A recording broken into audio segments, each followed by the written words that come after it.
ഈ വികസിത കേരളം എന്ന കാഴ്ചപ്പാട് മുമ്പോട്ട് വെച്ചപ്പോൾ ഞാൻ അന്ന് പറഞ്ഞതാണ് മാറാത്തത് ഇനി മാറും. അപ്പോൾ 27 വയസ്സുള്ള ഗോകുൽ ഗോപിനാഥ് BJP ചേരുമ്പോൾ ഇത് മാറാത്തത് ഇനി മാറുന്നുണ്ട്. അത് ഇതിൻ്റെ ഒരു തെളിവാണ്. ഈ വികസിത കേരളം അതിൻ്റെ ഏറ്റവും പ്രധാനപ്പെട്ട പങ്കാളിയാണ് യൂത്ത്. അപ്പോൾ ഗോകുൽ ഗോപിനാഥ് ഇവിടെ വന്ന് BJP മെമ്പർഷിപ്പ് എടുത്ത് പ്രവർത്തിക്കാൻ ഒരു താല്പര്യം കാണിക്കുമ്പോൾ ഇതൊരു ക്ലിയർ മെസ്സേജാണ്.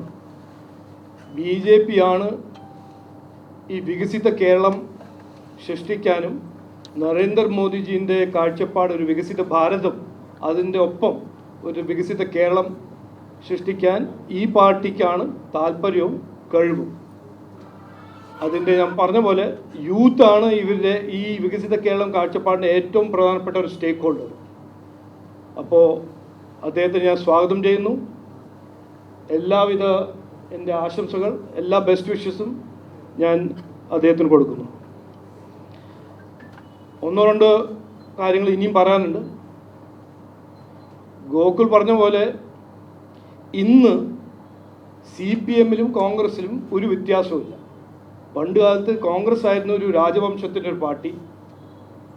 ഇന്ന് കോൺഗ്രസും LDF-ഉം CPM-ഉം ഈ രണ്ട് പാർട്ടിയിലും രാജവംശം, അഴിമതി, വികസനമില്ലാത്തൊരു ദുർഭരണം ആണ് എവിടെ നോക്കിയാലും. അത് 10 കൊല്ലം UPA സർക്കാരായിരുന്നോ 2004 മുതൽ 2014, അല്ലെങ്കിൽ 2016 മുതൽ 2025 ഇവിടെ, അല്ലെങ്കിൽ കർണാടക, ബാംഗ്ലൂർ ഇന്നലത്തെ ഫ്ലഡ് നോക്കിയാലോ, ഹിമാചൽ പ്രദേശിൽ കോൺഗ്രസ് സർക്കാരോ, കർണാടകയിൽ കോൺഗ്രസ് സർക്കാരോ, തെലങ്കാനയിൽ ഈ രാജവംശം എന്ന് വരുമ്പോൾ ആ ഒരു പാർട്ടിയിൽ രാജവംശം എന്നൊരു ഫിനോമിനൻ വരുമ്പോൾ അതിൻ്റെ ഒപ്പം വരുന്നത് അഴിമതിയും ദുർഭരണവും.